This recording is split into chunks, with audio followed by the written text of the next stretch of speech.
Hello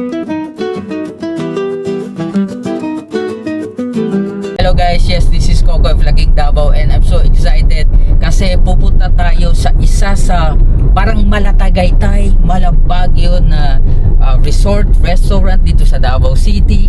Dito nga sa Katigan Breeze Mountain Resort, no? So I'm so excited to go. So this is Coco, samahan nyo ako sa ating paglalakbay. This is Vlogging Davao. Let's go! Hello guys, so right now we are here na sa Katigan Mountain Breeze. Nabaliktad pa. Hello kates, ang ganda ng lugar. Grabe, napakatahimik. Hindi siya crowded, no? So makikita nyo merong mga dito, mga off-road na mga sasakyan. This is the Hilux yata to or Strada. Okay, so this Strada yata. Then meron ding Toyota na Land Cruiser kung hindi ako nagkakamali. Then this is the place.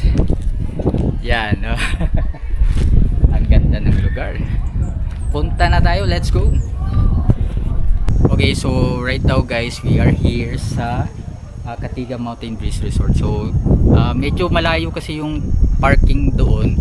So dito ko na lang nilagay yung aking sasakyan, McLaren, kasi para naman medyo safe, no? And yung sa hardinero ko doon ko nilagay kasi para naman safety rin. Okay, so puntahan na natin yung Katigan Mountain Breeze Resort, which is meron silang restaurant dito, meron silang staycation, lahat pwede dito, na kung saan meron silang napakagandang overlooking view ng Davao City. So papakita ko sa inyo later guys, pero syempre nandito tayo sa Katigan Mountain Resort, di ba? Yeah! And right now we are here at the swimming pool area, na kung saan dito mo rin makikita yung overlooking view ng Davao City. Yun, kikita nyo, yun, downtown area yun. Then and dito naman makikita natin, ito naman yung Santa Cruz. So basically halos lahat ng Davao City makikita na natin. So ang ganda sa lahat ng overlooking view, ito na yung pinakakompleto, no? Yun yung downtown, then dito yung Turil. Then yung Turil, di ba? Mao ni siya ang Turil. Dito ang downtown. So basically mao ni siya, full Davao ni siya. Hastang dako agyuday sa Davao. So very nice. This is definitely I would say pinaka the best, no, na overlooking view diri sa Davao City, because tanan jud sa Davao City makita di mo diri. Pakita na ako sa inyo guys, ha. I don't know kung makita ba diri. Yan. Yun.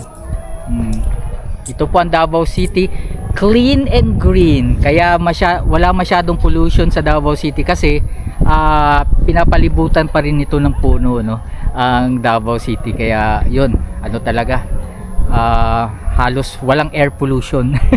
Pwede kayong mag-jeep na kahit hindi nakatakip ang inyong mga ilong. So ito naman yung area guys, makikita nyo.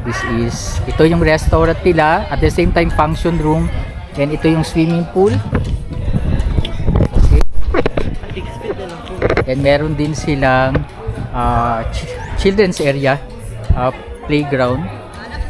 Then I guess ito, kung halimbawa gusto nyo mag chill, pwede dito. Yata to, no, na parang pwedeng rentahan to kasi pang barkada, or yes, kung minibar, tama, minibar, just in case. Then meron silang overlooking view po dire, and kikita nyo mao ni siya. Yan. Aliko. Okay guys, so right now rest muna tayo dito, and maganda dito sa kanilang overlooking view. Meron kang langka. Tinuod di siya na langka guys, ha. So pwede siguro na ito kuhaon ni gamay. Charot. So di siya ang iyang docking. And dire guys, ay grabe, nice kayo magpa-relax, you know, chill. Tapos every night, nice ni kay daghan sila suga dire. Kita ninyo dire guys. Sometimes nagatanaw mo sa mga colorful na light sa Davao City. Ayun. Diba? Nice kayo. Chill lang. Nice yung kayo diri sa Katigan Mountain Breezing Resort. Tinuod yun di ay na breezing kay hasta yung buglawa. O kaya ganin nag-jacket ako daan. Yeah. Okay, so yes, pauwi na kami. So this was like ano lang to siya, parang lunch break namin. Lunch break. Yes, pupunta kami dito para mag-lunch and definitely talagang na-enjoy namin ang place, no. So for the details guys, ilalagay ko na lang sa comment section para mas klaro.